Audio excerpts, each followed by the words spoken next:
This is the Investor Connect podcast program. I'm Hall T. Martin. I'm the host of this show in which we interview angel investors, venture capital, family offices, private equity, and many other investors for early stage and growth companies. I hope you enjoy this episode. Well, hello, this is Hall Martin with Investor Connect. Today I'm here with Braden Barr, senior investor and board member at PostitPlayit, and Charles Reinert, co-founder of PostitPlayit. PostitPlayit is a unique community built for individuals to wager against their friends and other like-minded sports enthusiasts. PostitPlayit allows users to create their own lines, manage their own wagers, and connect directly with their friends in a fun, transparent environment. Braden, Charles, thank you guys for joining us. Thank you, Hal. Thank you, Paul. Appreciate you taking the time. Great. So, Braden, maybe you can tell us, what was your background before joining PostitPlayit? What did you do before this? Sure. So my background is in private equity. I've been involved in capital raising for a group of different companies, primarily in real estate, and got involved with Charles and Drew, the other two co-founders of PostitPlayit, back in 2018. So my background is primarily private equity and capital raising. Well, great. And Charles, how about yourself? We own a company called, Drew and I have a company called dingmonkey.com, and we are an ancillary insurance product. So we're in the P&C industry. We've developed our own software through the years that runs our company. When we created this idea, I was the architect behind the processes. That's what I'm very good at. And we just saw an opportunity. So we started focusing on the build here alongside our insurance company. Okay. So we always ask people for this space, what's your advice for people investing in companies like this? What do you tell those investors to do before they write that first check? Braden, how about you? I think what's important, given that this is a completely new industry that's growing almost at an exponential rate, Morgan Stanley recently projected the growth rate of close to $1 billion in year-end 2020 in revenue to go upwards of $8.5 billion in companies that are engaged in U.S. sports betting. So almost an 8.5 times in the next 5 years. The legal challenges are going to be there. So I think it's really important to know that the group that you're going with, the group that you're investing with, has done their homework and has an understanding of potentially some of the legal roadblocks ahead and has a capable team. Great. And so how many companies are engaged in this space? Right now, you're seeing primarily, you've seen DraftKings and FanDuel and some of the larger players looking at the casino model of sports wagering, where you're wagering against the house or the casino. The peer-to-peer concept is relatively new. You're seeing a lot of startups. A lot of them are focusing more on the crypto side of things.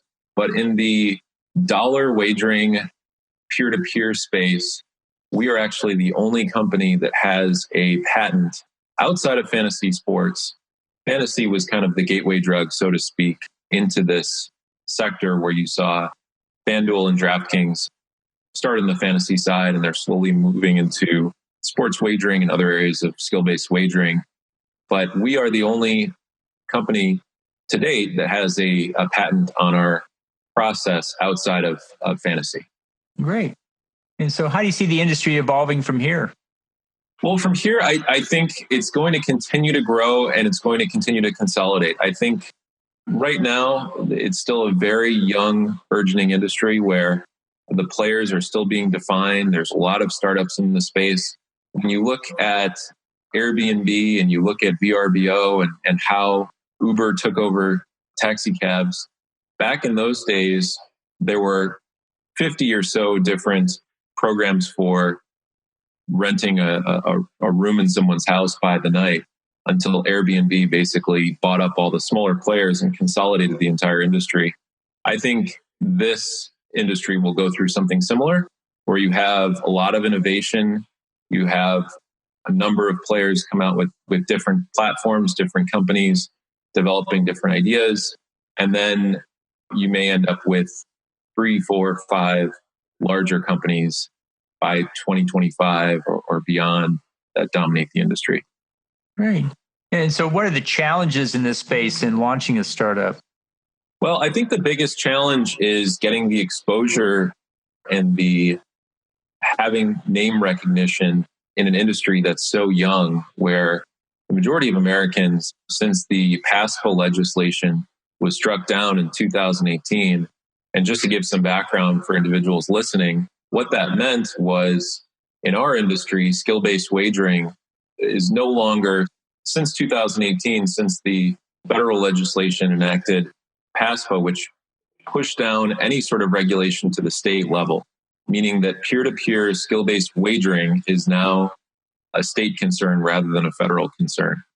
So in 41 states out of 50 currently, skill-based wagering is 100% legal and monitored by the state. And that's quickly changing. Washington actually may be moving in that direction too, which is one of the 9 states that's currently not allowing it. So the legislation is constantly evolving. The challenges are constantly evolving, but it's now, as I said, a state concern rather than a federal. And when we applied for our U.S. patent, we had to really focus on what if scenario. So, because the PASPA had not been repealed yet, so we were still subject to being on the courthouse square, the federal courthouse, and so we had to take the chance or bite the bullet, I guess you would have to say, and see what happened. And since there was no one else in this space, we actually were the first to apply for a non-fantasy patent. And that gave us the opportunity to kind of set the groundwork for, or set the pace on this industry. Great. Well, let's talk more about PostitPlayit itself. How does it fit into this overall landscape? How far along are you with regulatory? And tell us more about the product itself. How does it work? Sure. So PostitPlayit is a platform that enables like-minded individuals, sports enthusiasts, to find each other through posting either a wager against an everyday sport, which is where we currently are with the development today, whether you wanted to wager on NFL, NBA, NCAA football, NHL, you're able to go to that matchup through our platform, and then you will have a suggested line where that's the Vegas line, so to speak, of where Vegas sees that spread through their platform. And then we're able to move that line in either direction and then post that play to either the public or to your friends, individuals that you'd like to wager with privately. So once that is posted onto our platform, then another individual can come up, say Charles were to post $100 onto our platform. The Dallas Cowboys were playing the Green Bay Packers. And then I could come take the other side of that wager. And I don't have to take the entire $100 of that wager. I could take $20 or $50 and someone else could grab the rest of it. So the idea is creating a marketplace for individuals to post and play, and then also a community where people can eventually, where we would like to take the software from here, is people can be able to create smaller chat areas where they can post and play individually through their community of friends. Or if you imagine a fraternity house, maybe having a group of guys posting and playing against each other, or a corporate challenge where you may have a corporation that creates a private group where they're able to create challenges internally for their corporation. So that's where we would like to take the software. But as it stands today, we have an Angular platform where people can come wager on traditional sports against each other versus or against their friends. They can also track other individuals and their win-loss rate, so they can see which of their friends are performing better than others. And so we feel confident that we've created a scalable Angular platform, scalable to millions of users.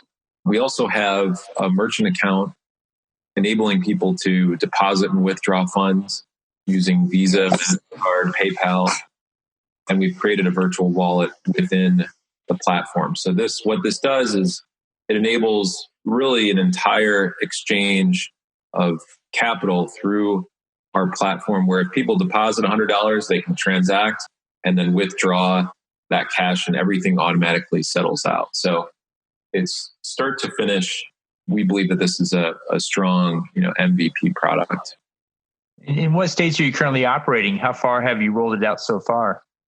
So we're currently operating in 41 states, which are all the states where we are legal to operate right now. Skill-based wagering, according to a legal opinion that we received not too long ago from a large law firm in Washington, D.C. that specializes in this area specifically, gave us their 50-page legal opinion stating that this does count as skill-based wagering in in all 50 states, but 41 states we are now 100% legal. And we have full TSEVO integration with our software, which allows us to locate each individual when they're posting and playing on our site within a 5-foot radius of where they're posting and playing. So it's similar technology to what FanDuel and DraftKings are using for their users as well. Great.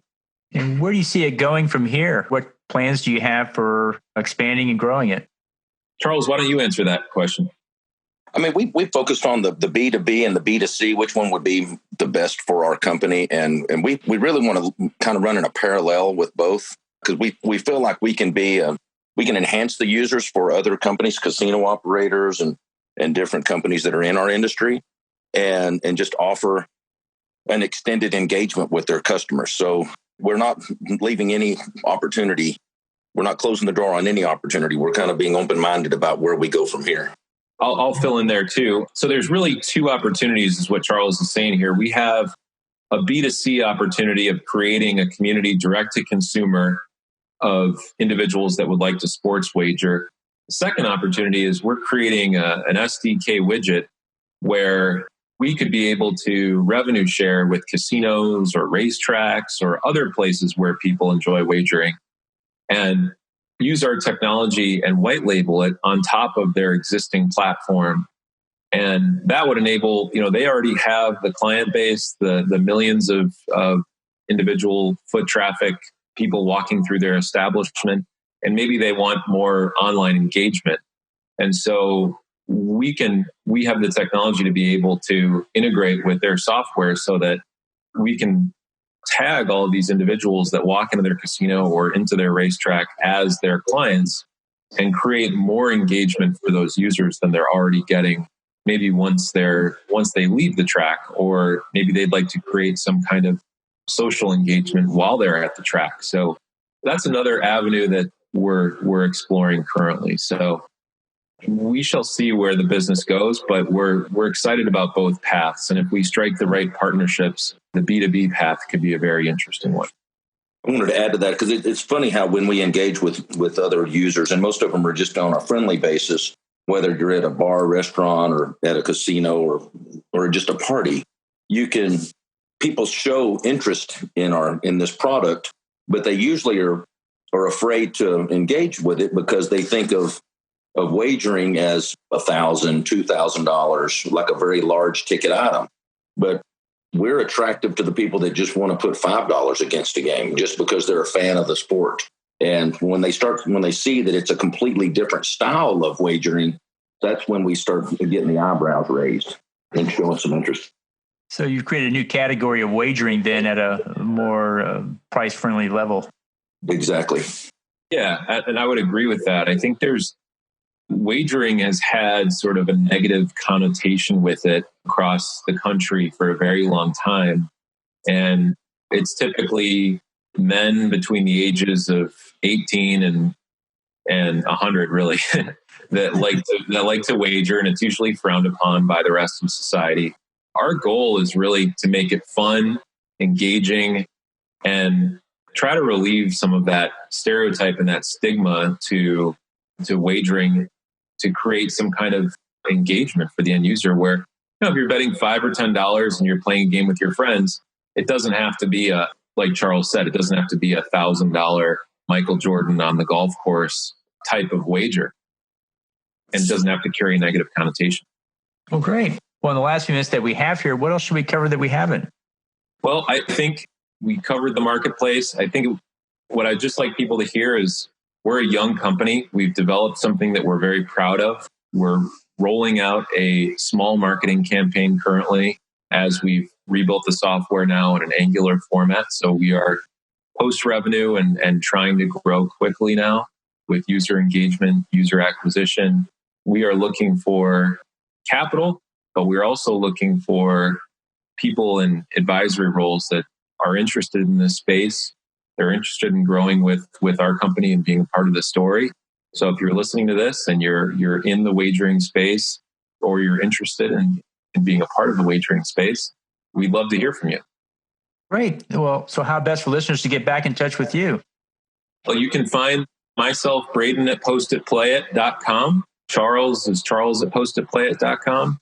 Our website is just PostitPlayit.com if you'd like to learn more. And yeah. Great. We'll add those to the show notes. Want to thank you guys for joining us today and hope to have you back for a follow-up soon. Thank you, Hal. Thanks, Hal. Investor Connect helps investors interested in startup funding. In this podcast series, experienced investors share their experience and advice. You can learn more at investorconnect.org.